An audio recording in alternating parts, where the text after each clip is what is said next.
सवेरे ही किसान की पत्नी अपने घर की छत पर कुछ अनाज, कुछ फल और एक कटोरी में पानी भरकर रख देती थी। छोटी चिड़िया वहाँ आती है। ये किसान की पत्नी बहुत दयालु है। ये हम छोटे पक्षियों का बहुत ख्याल रखती है। चिड़िया कुछ दाना खा लेती है और कुछ अनाज अपने बच्चों के लिए लेकर वहाँ से चली जाती है। मम्मा, आप हर रोज छत पर दाना क्यों रखती हैं? बेटा, क्योंकि हमारे इस अनाज पर पक्षियों का भी अधिकार है। जंगल का बहुत सा हिस्सा काट दिया गया है, इसलिए अब पक्षियों को जंगल से दाना पानी लेने में बहुत दिक्कत होती है।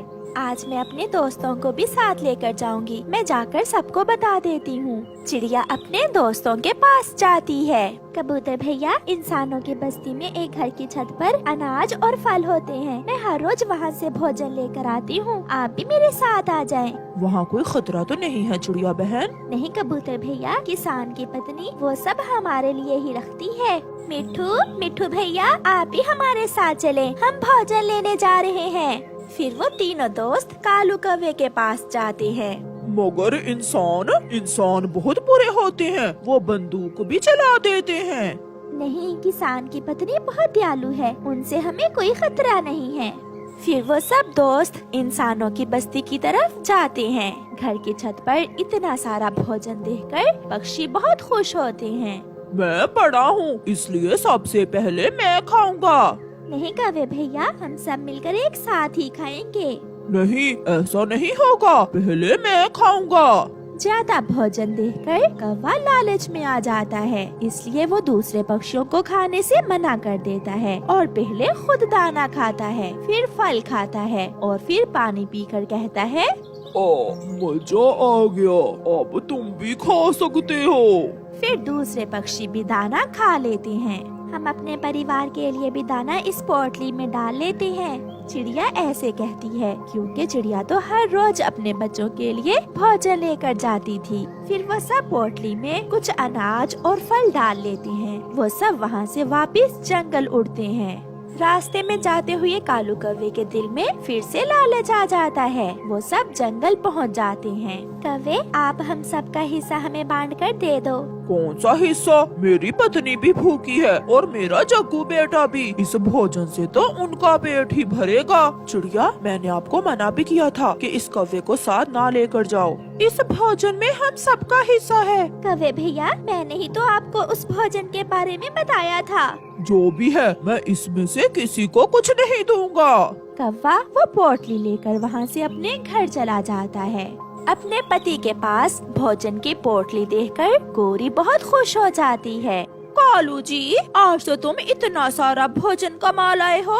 हाँ, अब से हमें भोजन की कोई चिंता नहीं है। किसान की पत्नी छत पर जितना भी भोजन रखेगी वो हम ही उठा कर ले आया करेंगे। तो फिर तुम्हें उनके साथ जाने की क्या जरूरत है? हम दूसरे पक्षियों से पहले ही इंसानों की बस्ती पहुंच जाएंगे और सारा दाना उठा लिया करेंगे। ये ठीक है, हम ऐसा ही करेंगे। फिर दूसरे दिन कौवा और कौवी मुंह अंधेरे ही इंसानों की बस्ती में जाते हैं और किसान के घर की छत से सारा दाना उठाकर थैली में डाल लेते हैं। अब जल्दी से चलो कालू, ऐसा न हो कि दूसरे पक्षी हमें देख लें। वो वहाँ से भाग जाते हैं। दोस्तों, आज हम कालू कौवे को साथ नहीं लेकर जाएंगे। उसने कल भी हमें हमारा हिस्सा नहीं दिया था। जल्दी चलो, उसके आने से पहले ही हम निकल जाते हैं। फिर चिड़िया, कबूतर और तोता इंसानों की बस्ती की तरफ जाते हैं।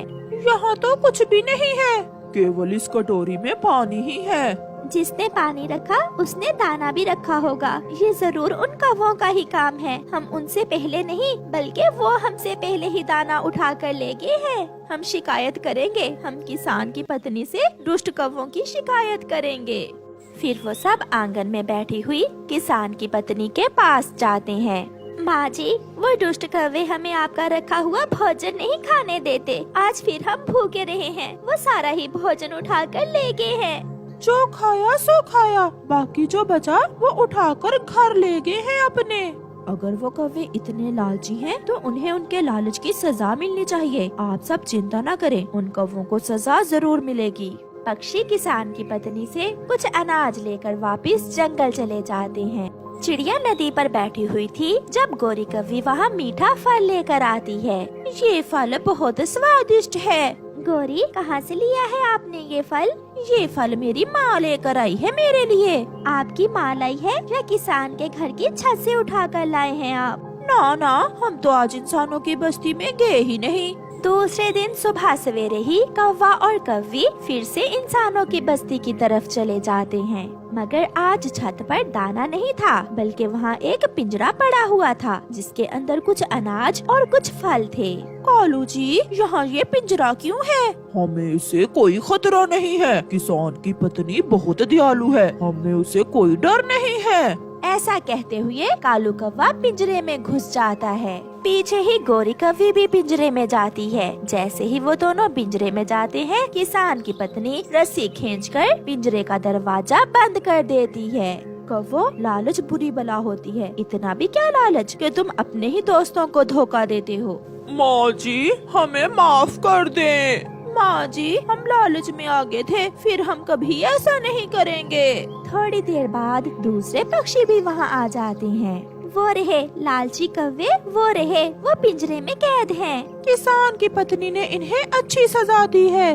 अब ये कौवे जान जाएंगे कि दोस्तों का साथ जरूरी होता है। फिर पक्षी मजे मजे से भोजन खाते हैं। चिड़िया बहन, प्लीज हमारी मदद करो। किसान की पत्नी आपकी बात मानकर हमें आजाद कर देगी। ताकि आजाद होने के बाद तुम दोनों फिर से हमारे साथ चालाकी करो और हमसे पहले पहले ही आकर भोजन उठा कर ले जाओ। चिड़िया, माँ कसम, हम कभी ऐसा नहीं करेंगे और ना ही तुम सबसे लड़ाई करेंगे।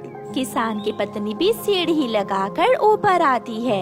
मैं तो समझी थी कि लालची हम इंसान ही होते हैं, मगर ये कौवे तो हम इंसानों से भी 2 हाथ आगे हैं। पक्षियों, आप दाना खाओ, पानी पियो और ये कौवे इसी पिंजरे में ही रहने दो। इनकी अकल ठिकाने आ जाएगी।